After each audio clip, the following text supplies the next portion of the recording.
జనసేన అధినేత deputy CM Pawan Kalyan Konaseema జిల్లా అంబేద్కర్ కోనసీమ జిల్లా రాజోల్లోని కేసనపల్లిలో డ్రైన్ కారణంగా ముంపుకు గురవుతున్నటువంటి సముద్రపు జలాలు వచ్చేసి బ్యాక్ వాటర్ ఏదైతే ఉంటుందో ఆ వాటర్ కారణంగా కూడా ముంపుకి గురయ్యి పాడైపోతున్నటువంటి కొబ్బరి తోటలను కూడా పరిశీలించడం జరిగింది.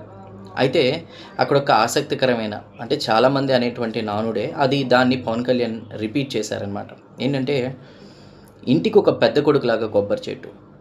అలాంటిది కొబ్బరి చెట్లన్నీ అలా నాశనం అయిపోతే ఎలా ఉంటుంది? పాడైపోతుంటే.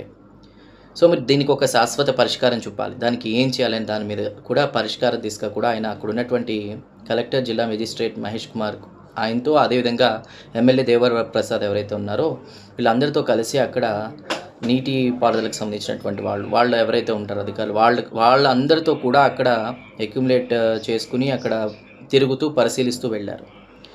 సో ఆ వివరాలన్నీ రైతులతో ముఖాముఖి ఉంది. సభ కూడా నిర్వహించబోతున్నారు. అయితే రైతులకి ఆయన చెప్పింది ఏంటంటే డిసెంబర్ 2వ వారంలో మళ్ళీ మీటింగ్ పెట్టండి.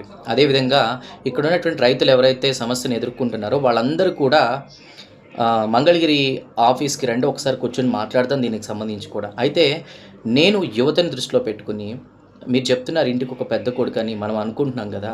సో అలాంటి కొబ్బరి తోటలను నాశనం అవ్వకూడదు. ఒక కొబ్బరి తోటకి సంబంధించి నెలకి ఒక 20,000, 24,000 నుంచి 25,000 వరకు కూడా వస్తుంది. సంవత్సర ఆదాయం చూసుకుంటే కనుక ఒక ఎకరం ఉంటే 2.5, 3 లక్షలు వస్తుందని చెప్పారు కదా అక్కడ ఉన్నటువంటి రైతులు.